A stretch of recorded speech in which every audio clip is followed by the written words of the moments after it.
Now, the BBC has become too woke for working-class viewers who are tuning out of the broadcast. A survey of over 2,000 people has found more than half of viewers think the BBC News has become too politically correct, while its quality has declined. Well, who are they tuning into? That's right, it's talkTV. Hello.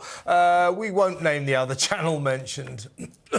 Well, who are we going to speak to? No one's better to talk about this than campaign director at Defund the BBC, Rebecca Ryan. And you know, I remember fighting the good fight about the BBC and the way they covered certain political parties and certain political narratives on the news for a long time.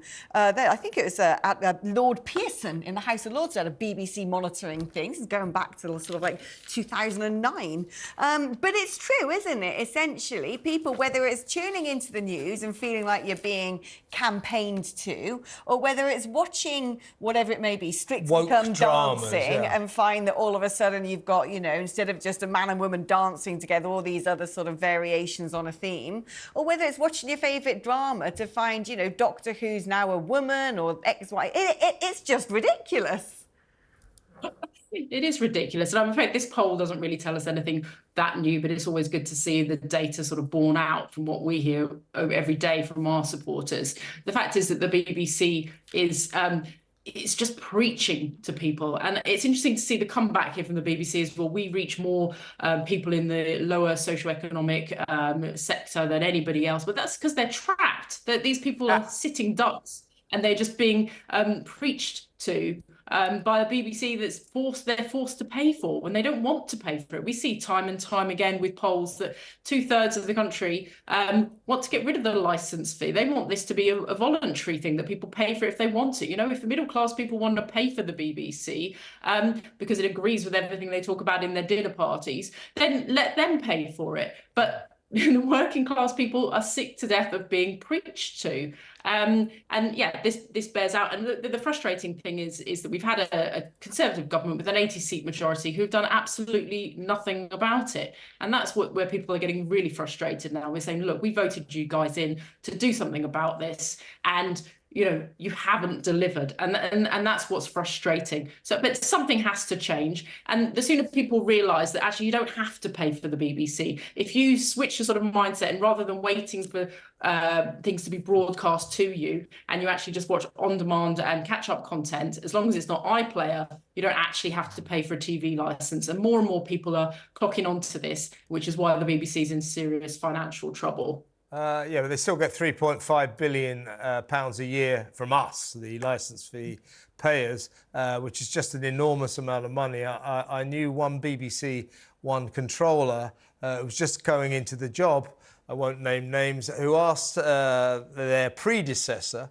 what's the best advice you've got? It said, you will not. The most difficult thing you're going to encounter is how to spend all the money they give you.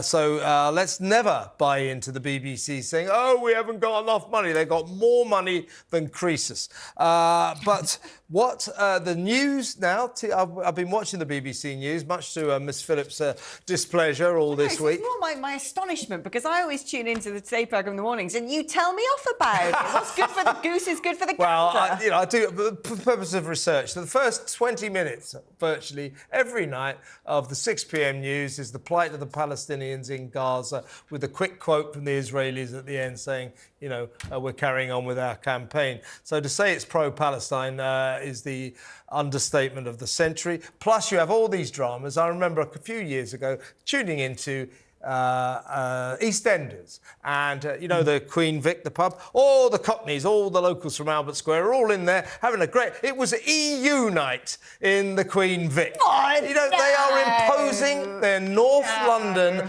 dinner party circuit values onto people who don't know anything about this. They want good old-fashioned dramas, good old-fashioned comedies, and fair and balanced EU news. night. Yeah, EU night in the Queen Vic. It's ridiculous, isn't it? And this is the thing that's so frustrating for people, particularly people outside the M25 who just don't mix in those circles where they have these views about sort of waving the EU flag and all of that kind of nonsense. So this is the frustrating thing. And as we've talked about recently, the prosecutions that are going on, it's second only to driving prosecutions of people who are, being brought before the courts and fined thousands of pounds for not funding this. And the BBC is actually obliged by its charter, the charter that allows it to essentially tax people, because it is a tax on live broadcast TV. That charter obliges them to deliver impartial news and content, and they are failing on that time and time again. And yet they're still able to force people who want to watch live broadcast TV to pay for this nonsense. And it has to come to an end, doesn't it? Let me tell you, Rebecca, I'm tempted to say forgive them, for they know not what they do. They are victims of their own groupthink. They don't even know that millions of people never met a working class person in their life. Exactly. They all went to Eton and Oxbridge. They don't know what working class people are thinking, and that's why working class people have had enough. They're tuning out in their droves.